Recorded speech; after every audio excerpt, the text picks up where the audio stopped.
2032년 12월 동해 상공에 불길한 그림자가 드리워졌다. 북극 항로를 둘러싼 패권 전쟁이 시작되면서 러시아는 극동 지역의 대규모 군사력을 집결시켰다. 극동자원 안보작전이라는 명분 아래 그들의 전투기들이 한반도 영공을 위협하기 시작했다. 어느 날 새벽 정체불명의 정찰기 한 대가 독도 근해에서 격추되었다. 그 순간부터 한반도는 긴장의 도가니에 빠져들었다. 뉴스는 연일 비상 상황을 보도했고 거리에는 불안한 시민들의 발소리가 가득했다. 그 시각 서울 외곽의 한 아파트에서 예비역 공군 중령 김제국은 텔레비전 속 공습 경보를 보며 오래된 군복을 꺼내 들었다. 안녕하세요. 저는 김제국입니다. 올해 67, 공군에서 30년을 복무하고 20년 전에 전역한 노병입니다. 전역 후에는 조용히 손자를 키우며 평범한 노후를 보내고 있었습니다. 하지만 그날 밤 텔레비전에서 울려 퍼진 경보음을 듣는 순간 제 몸속 깊은 곳에서 무언가가 깨어나는 걸 느꼈습니다. 손자 지후가 옆에서 불안한 눈빛으로 저를 바라봤습니다. 28배 젊은 공학도인 지후는 자율주행 드론을 개발하는 연구원이었습니다. 저는 그의 어깨를 토닥이며 말했습니다. 걱정하지 마라. 할아버지가 있잖니. 하지만 솔직히 말하면 저도 두려웠습니다. 전쟁은 언제나 예고 없이 찾아오고 준비되지 않은 자들에게는 재앙이니까요. 다음 날 국방부는 비상대기령을 발령했습니다. 예비군 소집 문자가 전국으로 퍼져나갔고 저는 20년 만에 다시 군복을 입었습니다. 옷장 깊숙이 보관해둔 공군 정복은 여전히 제 몸에 맞았습니다. 거울 속의 제 모습은 주름지고 백발이 성성했지만 눈빛만큼은 젊은 시절과 다르지 않았습니다. 아내 선영이 뒤에서 제 어깨를 잡았습니다. 여보, 정말 가실 거예요? 저는 고개를 끄덕였습니다. 당신도 알잖소. 나 같은 사람이 가지 않으면 누가 가겠소.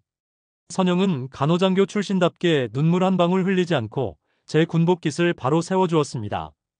그날 밤 저는 지후와 마주 앉았습니다.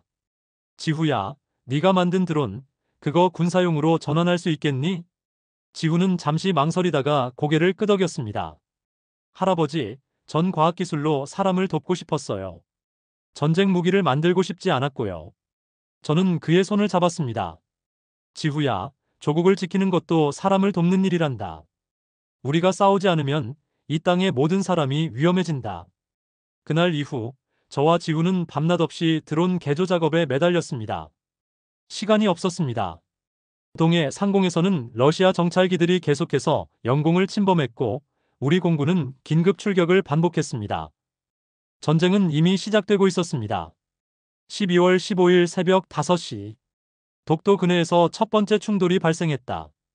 러시아 해군 특수부대가 은밀히 독도 인근 해역에 상륙해 위성 교란 장치를 설치했고 순식간에 한국군의 통신망이 마비되었다. 한국 해군 고속정이 긴급 출동했지만 이미 적의 전자전 공격으로 레이더가 무용지물이 되어버렸다. 동해는 아수라장이 되었다. 총성과 폭발음이 새벽 바다를 갈랐고 파도 위에는 검은 연기가 피어올랐다. 서울 국방부 상황실에는 긴급 보고가 쏟아졌다. 대통령은 국가안전보장회의를 소집했고 전군에 비상경계령이 내려졌다. 그 순간 수도권의 한 연구소에서 박지훈은 자신의 드론 시험 비행 중 이상 신호를 감지했다. 그날 새벽 저는 연구소 옥상에서 자율 드론의 항법 시스템을 테스트하고 있었습니다. 날이 채 밝기 전이었고 공기는 차가웠습니다. 드론이 정상적으로 비행하던 중 갑자기 화면에 강한 전자파 간섭 신호가 나타났습니다. 처음에는 장비 오류라고 생각했습니다. 하지만 신호의 방향을 추적해보니 그것은 동해 방향에서 오고 있었습니다. 심상치 않았습니다. 저는 즉시 국방부 사이버안보센터에 긴급 제보를 했습니다. 동해 방향에서 대규모 전자전 교란이 감지됩니다. 즉시 확인 바랍니다. 처음에는 아무도 믿지 않았습니다. 한낱 민간 연구원의 제보를 누가 심각하게 받아들이겠습니까? 하지만 10분 후 해군 본부로부터 독도 근해 교전 소식이 전해졌습니다. 제 제보가 맞았던 겁니다. 저는 곧바로 할아버지께 전화를 걸었습니다.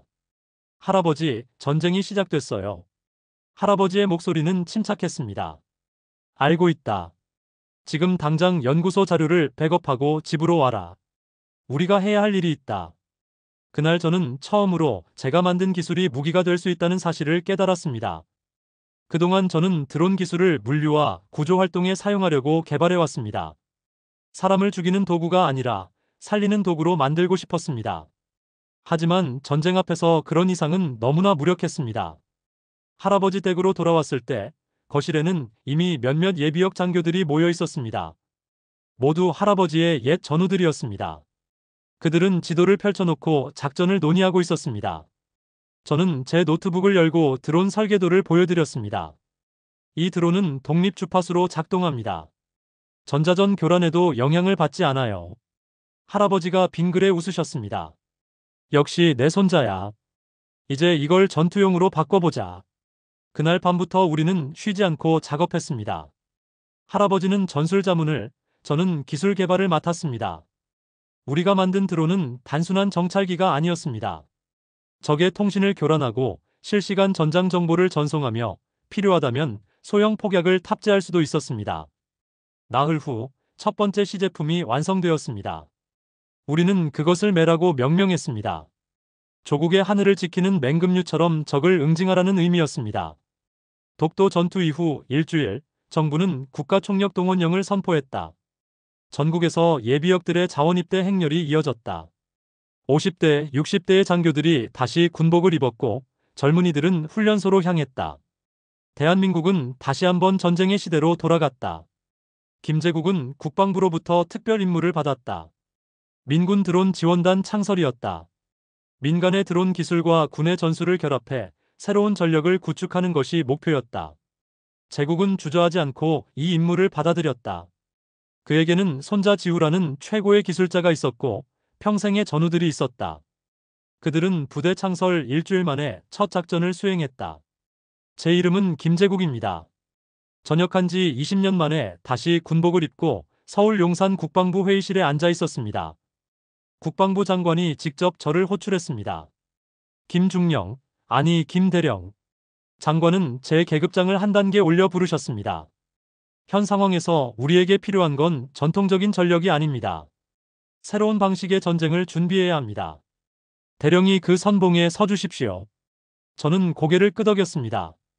명령만 내려주십시오. 민군 드론 지원단은 그렇게 탄생했습니다. 정식 부대명은 제707 특수드론 전단이었지만 우리는 스스로를 하늘매 부대라고 불렀습니다. 부대원은 100여 명. 절반은 예비역 공군 장교와 부사관, 나머지 절반은 민간 드론 전문가들이었습니다. 지우는 최연소 기술 책임자가 되었습니다.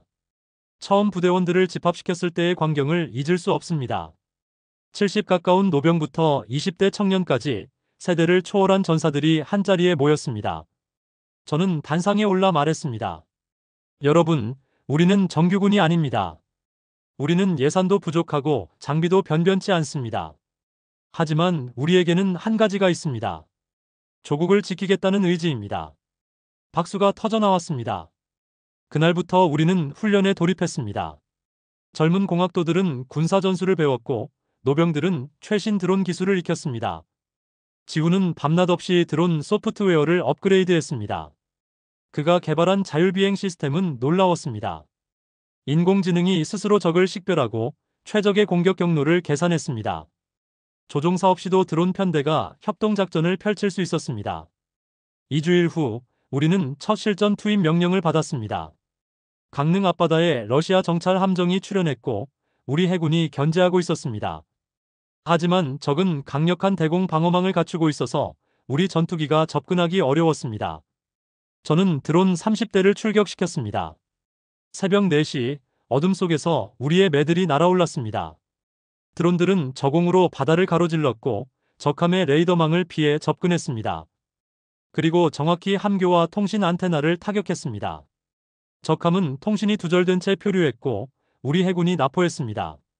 단 한 명의 인명 피해도 없었습니다. 그날 우리는 증명했습니다. 노병과 청년이 함께하면, 기술과 경험이 만나면 우리는 어떤 적도 이길 수 있다는 것을 말입니다. 12월 말 러시아는 본격적인 공세를 시작했다. 블라디보스토크에서 출격한 폭격기들이 동해 상공에 EMP 폭탄을 투하했다. 전자기펄스는 순식간에 동해안 전역을 덮쳤고 모든 전자장비가 마비되었다. 레이더, 통신망, 심지어 차량까지 멈춰섰다. 암흑천지가 되어버린 최전방에서 한국군은 속수무책이었다. 하지만 단 하나 살아남은 장비가 있었다. 박지후가 개발한 독립 주파수 드론이었다. 국산 기술로 만들어진 이 드론들은 EMP 영향을 받지 않는 특수 회로를 탑재하고 있었다.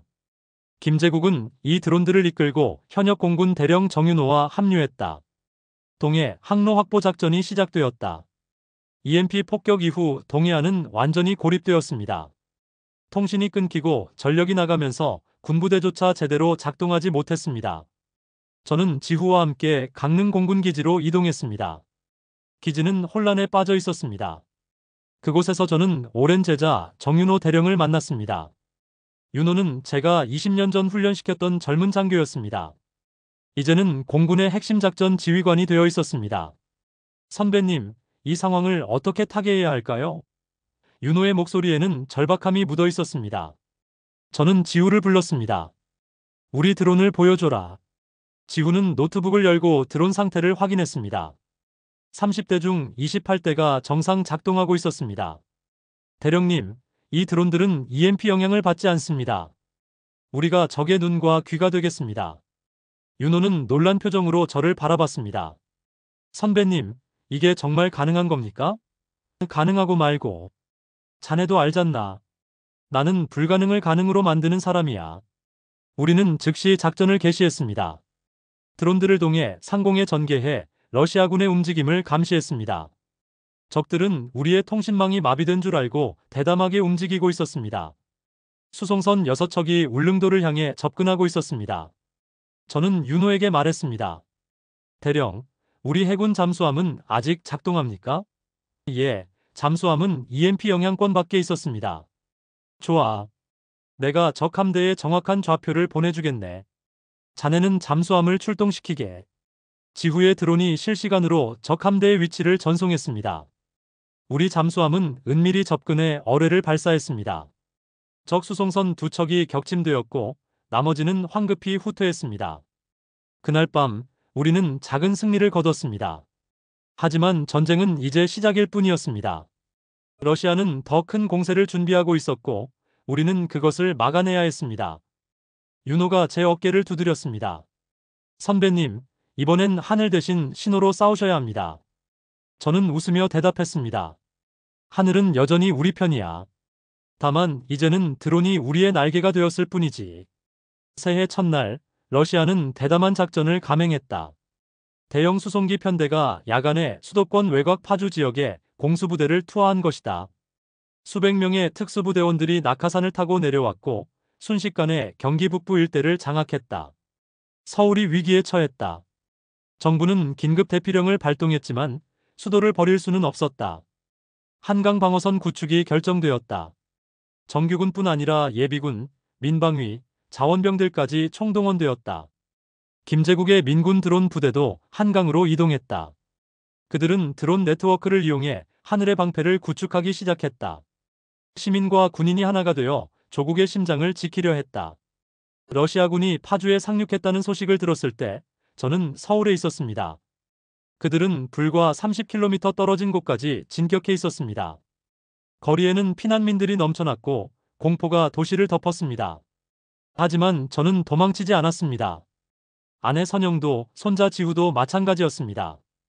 우리는 한강 방어선 구축에 참여했습니다. 국방부는 한강의 모든 다리를 봉쇄하고 방어 진지를 구축했습니다. 민간인 자원병들이 속속 모여들었습니다. 택시기사, 회사원, 대학생, 할머니까지 모두가 삽과 모래주머니를 들고 참호를 팠습니다. 이 땅 한 뼘도 적에게 넘겨줄 수 없다. 누군가 외치자 모두가 함성으로 화답했습니다. 저는 드론 부대를 한강 상공에 전개했습니다. 100여 대의 드론이 강위를 순찰하며 적의 접근을 감시했습니다. 지후는 드론 네트워크에 AI 방어 시스템을 구축했습니다. 이것은 단순한 정찰이 아니었습니다. 적이 접근하면 자동으로 경보가 울리고 드론들이 협동해서 방어 공격을 펼치는 시스템이었습니다. 선영은 민간 의료진을 이끌고 야전병원을 세웠습니다. 간호장교 출신인 그녀는 침착하게 부상자들을 지휘했습니다. 전쟁터에서 그녀는 천사였습니다. 이틀 후 러시아군이 한강을 건너려 시도했습니다. 새벽 4시 적의 공병 부대가 부교를 설치하기 시작했습니다.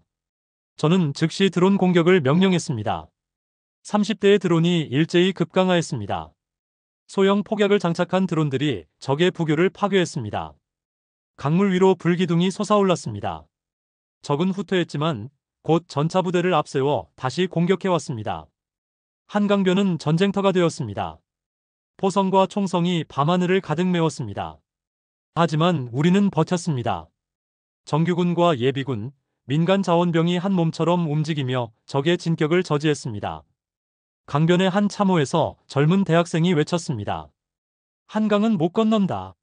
여기가 우리의 마지노선이다. 그 외침이 전선 전체로 퍼져나갔습니다. 한강은 못 건넌다. 수천 명이 함께 외치는 그 함성 속에서 저는 이 나라가 절대 무너지지 않을 것임을 확신했습니다. 우리는 장비나 숫자로 싸우는 게 아니었습니다. 조국을 향한 마음으로 싸우고 있었습니다. 1월 중순 한강 결전이 시작되었다. 러시아군은 전차 200여 대와 장갑차 부대를 앞세워 총공세를 펼쳤다. 하늘에서는 전투기들이 공중전을 벌였고 땅에서는 보병들이 참호 속에서 격전을 치렀다. 눈보라가 몰아치는 한강 위 역사상 가장 치열한 전투가 벌어졌다.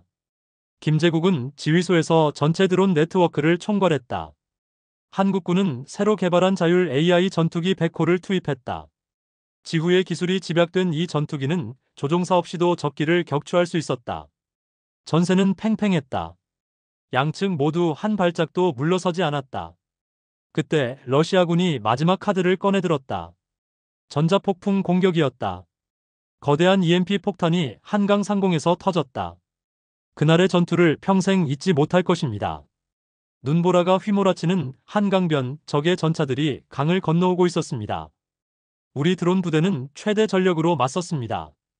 150대의 드론이 하늘을 가득 메웠고 지후가 개발한 100호 전투기 12대가 적 전투기를 요격했습니다. 지휘소의 모니터에는 실시간 전황이 펼쳐졌습니다. 우리 드론들이 적 전차의 약점을 정확히 타격하고 있었습니다. 포탑, 궤도, 연료 탱크. 인공지능이 계산한 최적의 공격점이었습니다. 하지만 적도 만만치 않았습니다. 그들은 강력한 대공포로 우리 드론을 격추시키고 있었습니다. 화면 속에서 하나둘 신호가 사라졌습니다. 우리의 매들이 떨어지고 있었습니다. 그때였습니다. 적의 지휘 차량에서 이상한 신호가 포착되었습니다. 지후가 소리쳤습니다. 할아버지, 저들이 EMP 폭탄을 준비하고 있어요. 저는 즉시 판단했습니다. 모든 드론을 지휘 차량으로 집중시켜라. 저들이 폭탄을 터뜨리기 전에 제거해야 한다. 지후가 손가락을 날렸습니다. 남은 드론 50여 대가 일제히 적 지휘부를 향해 돌진했습니다. 하지만 적의 방어막이 너무 두꺼웠습니다. 드론들이 속속 격추당했습니다. 저는 마지막 수단을 꺼내 들었습니다. 수동 조작 모드였습니다. 모든 자동 시스템을 끄고 제가 직접 드론 한 대를 조종하기 시작했습니다.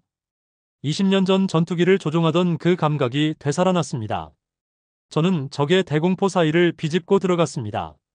좌로, 우로, 급강하, 급상승. 모니터 속 드론이 마치 살아있는 새처럼 움직였습니다. 할아버지, 위험해요. 지후가 외쳤지만 저는 멈추지 않았습니다. 마침내 적 지휘 차량의 안테나가 조준경에 들어왔습니다. 저는 발사 버튼을 눌렀습니다. 폭발음과 함께 적 지휘부가 불길에 휩싸였습니다. 하지만 그 순간 EMP 폭탄이 터졌습니다. 하늘이 새하얗게 번쩍였고 모든 화면이 꺼졌습니다. 지휘소는 암흑천지가 되었습니다. 비상 발전기가 작동할 때까지 30초. 그 시간이 연겁처럼 길었습니다. 불이 다시 들어왔을 때 모든 드론 신호가 사라져 있었습니다. 지후가 제 이름을 불렀습니다. 할아버지, 할아버지. 하지만 저는 대답할 수 없었습니다. 마지막 드론을 조종하던 그 순간 전자파 역류로 인해 제 몸에도 충격이 전해졌던 것입니다. 저는 쓰러졌고 의식이 흐려져 갔습니다. 마지막으로 본 것은 지후의 눈물 젖은 얼굴이었습니다. 지후야, 끝까지 싸워라. 그리고 모든 것이 어둠 속으로 사라졌습니다. 후에 들은 이야기지만 제가 쓰러진 후에도 전투는 계속되었다고 합니다. 지훈은 울음을 삼키고 지휘를 이어받았습니다. 그리고 마지막 남은 100호 전투기를 출격시켜 적의 본진을 타격했습니다. 그날 새벽 러시아군은 후퇴했습니다. 한강은 지켜졌습니다. 2월 말 국제사회의 강력한 압박 속에 휴전협정이 체결되었다. 유엔 안전보장이사회가 긴급 소집되었고 중국과 미국이 중재에 나섰다. 러시아는 한반도에서 철수하기로 합의했다. 하지만 현실은 달랐다. 러시아군은 동해, 북방의 울릉도 인근 소규모 섬 하나를 점거한 채 떠나지 않았다. 그들은 안보상 완충지대가 필요하다며 버텼다. 휴전은 이루어졌지만 평화는 오지 않았다. 한국은 전쟁에서 이겼지만 영토 일부를 빼앗긴 채 협상 테이블에 앉아야 했다. 국민들은 분노했다. 거리에는 완전한 승리를 원한다는 구호가 넘쳐났다. 박지훈은 할아버지의 소식을 찾아 전국을 헤맸다. 김제국은 전투 중 실종되었고 생사조차 확인되지 않았다. 박지후입니다. 전쟁이 끝났다고 했지만 제게는 아무것도 끝나지 않았습니다. 할아버지는 여전히 돌아오지 않으셨습니다. 군은 할아버지를 전사자로 처리하려 했습니다. 명예로운 전사입니다. 국가가 기억하겠습니다. 하지만 저는 받아들일 수 없었습니다. 시신도 없이 확인도 없이 어떻게 죽었다고 단정할 수 있습니까? 저는 할머니와 함께 할아버지가 마지막으로 있었던 한강 지휘소를 찾아갔습니다. 폐허가 된 건물, 부서진 모니터, 그리고 바닥에 떨어진 할아버지의 군모. 할머니는 그 군모를 조용히 집어들고 눈물을 흘리셨습니다. 여보, 당신 정말 이렇게 가신 건가요? 저는 주먹을 쥐었습니다. 할아버지는 살아계셔야 합니다. 제가 아는 할아버지는 절대 이렇게 쉽게 포기하는 분이 아니었습니다. 저는 할아버지의 마지막 드론 조종 기록을 분석하기 시작했습니다. EMP 폭발 직전까지의 비행 데이터, 위치 정보, 통신 기록, 모든 것을 샅샅이 뒤졌습니다. 그리고 이상한 점을 발견했습니다. 마지막 신호가 끊기기 3초 전 할아버지의 드론이 특정 좌표로 긴급 메시지를 송신한 흔적이 있었습니다. 그것은 군사 통신망이 아니었습니다. 오래된 민간 주파수였습니다. 저는 그 좌표를 추적했습니다. 강원도 깊은 산속 폐쇄된 군 시설 하나가 나왔습니다. 거기가 어딘지 확인해보니 20년 전 할아버지가 근무했던 옛 공군 기지였습니다. 혹시 할아버지가 그곳으로 피신하셨던 걸까요? 저는 그곳을 찾아가기로 결심했습니다. 하지만 군은 민간인 출입을 통제했습니다. 휴전협정 이후 북방 지역은 여전히 군사작전 구역으로 묶여 있었습니다. 저는 정윤호 대령을 찾아갔습니다. 대령님, 할아버지를 찾아야 합니다. 제발 도와주십시오. 윤호 대령은 한참을 고민하더니 고개를 끄덕였습니다. 김 대령님은 나의 스승이셨네. 자네 할아버지이기도 하고. 내가 안내하지. 우리는 비공식적으로 그 폐기지를 향해 떠났습니다. 눈 덮인 산길을 지프로 달렸습니다. 기지는 폐허였습니다. 녹슨 철조망, 무너진 경납고, 잡초로 뒤덮인 활주로. 하지만 한 건물의 지하에서 미약한 전력 신호가 감지되었습니다. 우리는 지하 벙커로 내려갔습니다. 그곳에는 오래된 통신 장비가 여전히 작동하고 있었습니다. 그리고 벽에 붙은 쪽지 하나. 할아버지의 필체였습니다. 지후에게. 나는 살아있다. 하지만 아직 돌아갈 수 없다. 전쟁은 끝나지 않았다. 너는 계속 싸워라. 저는 그 쪽지를 붙잡고 무릎을 꿇었습니다. 할아버지는 살아계셨습니다. 어딘가에서 여전히 싸우고 계셨습니다. 저는 하늘을 향해 외쳤습니다. 할아버지, 이 싸움 끝까지 이어갈게요. 폐허가 된 활주로 한가운데 저는 태극기를 세웠습니다. 바람에 펄럭이는 그 깃발 아래서 저는 맹세했습니다. 이 전쟁이 진짜 끝날 때까지 저는 싸우겠다고. 그로부터 석 달이 흐른 4월. 한반도에는 봄비가 내렸다. 전쟁의 상처는 서서히 아물어가고 있었지만 완전한 평화는 오지 않았다. 러시아군은 여전히 동해의 작은 섬을 점거하고 있었고 한국군은 그들을 감시하며 대치하고 있었다. 휴전은 계속되었지만 언제든 다시 전쟁이 시작될 수 있었다. 박지훈은 민군 드론 부대를 정식군 조직으로 편입시키는 작업을 하고 있었다. 그는 소령으로 임관되었고 제707 특수드론 전단의 새로운 지휘관이 되었다. 젊은 나이에 부대를 이끄는 것은 버거웠지만 할아버지의 뜻을 이어가야 한다는 사명감이 그를 떠받쳤다. 어느 봄비 내리는 저녁, 지우는 연구실에서 새로운 드론 시스템을 개발하고 있었다. 할아버지가 실종되신 지 석 달이 지났습니다. 공식적으로 할아버지는 여전히 실종자 명단에 올라 있습니다. 하지만 저는 알고 있습니다. 할아버지는 어딘가에서 살아계시다는 것을. 그날 저녁, 저는 연구실에서 새로운 자율 드론 프로그램을 코딩하고 있었습니다. 창밖으로 봄비가 내렸고 서울 야경이 흐릿하게 번졌습니다. 전쟁은 끝났지만 평화는 오지 않았습니다. 거리를 걷는 사람들의 얼굴에는 여전히 불안감이 서려 있었습니다. 밤 11시쯤 제 컴퓨터에 이상한 신호가 수신되었습니다. 암호화된 메시지였습니다. 일반적인 군 통신 프로토콜이 아니었습니다. 아주 오래된 형식의 암호였습니다. 저는 손이 떨리는 것을 느꼈습니다. 이 암호 체계는 할아버지께서 30년 전 공군에서 사용하던 방식이었습니다. 저는 할아버지께 배운 해독법을 동원해 메시지를 풀기 시작했습니다. 10분간의 작업 끝에 메시지가 나타났습니다. 기지 좌표 X-9. 살아있다. 독수리. 할아버지의 옛 호출 코드였습니다. 저는 의자에서 벌떡 일어났습니다. 할아버지께서 살아계신다는 확실한 증거였습니다. 좌표를 확인해 보니 동해 북방 해상의 한 무인도였습니다. 러시아군이 점거한 섬 근처였습니다. 저는 즉시 정윤호 대령에게 연락했습니다. 대령님, 할아버지로부터 신호가 왔습니다. 정윤호 대령은 한참을 침묵하더니 말했습니다. 지후 소령, 그곳은 현재 작전 불가 지역이네. 휴전 협정상 우리가 접근할 수 없어. 그럼 할아버지를 포기하라는 겁니까? 아니, 그게 아니라. 대령의 목소리가 흔들렸습니다. 김 대령님은 아마도 단독으로 적 진지를 정찰하고 계실 거야. 우리가 함부로 움직이면 휴전이 깨질 수 있네. 저는 이해했습니다. 할아버지는 공식적으로는 실종자지만 비공식적으로는 여전히 작전을 수행하고 계신 것입니다. 국가가 할 수 없는 일을 노병이 홀로 감당하고 계신 겁니다. 다음 날 새벽, 저는 한강변에 나갔습니다. 전쟁의 흔적이 아직 남아있는 그곳에서 저는 하늘을 올려다봤습니다. 그때였습니다. 먼동이 트는 하늘에서 이상한 비행체들이 나타났습니다. 드론 편대였습니다. 하지만 우리 군의 드론이 아니었습니다. 식별 코드가 없었습니다.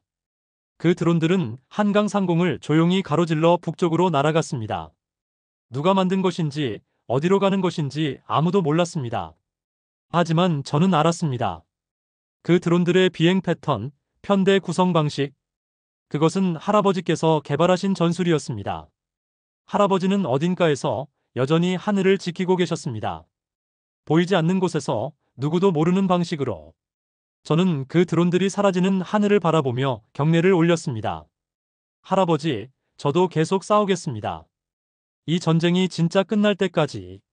한강 위로 봄바람이 불어왔습니다. 강변에 세워진 태극기가 바람에 힘차게 펄럭였습니다. 전쟁은 끝나지 않았습니다. 하지만 우리가 싸워야 할 이유도 끝나지 않았습니다.